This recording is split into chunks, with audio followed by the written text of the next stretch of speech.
In today's tutorial, I'm going to show you guys how to change your sound output device on your Acer laptop, desktop computer, or tablet device. So this should hopefully be a pretty straightforward process here, guys. And without further ado, let's go ahead and jump straight into it.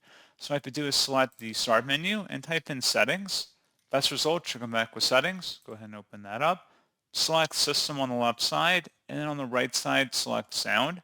And then at this point underneath output, you can drop down where it says choose where to play sound. Select a different speaker device if you choose. You can also adjust the volume level for that device, or you can add a new device by selecting that add device button and then walking through the connection steps on the screen here.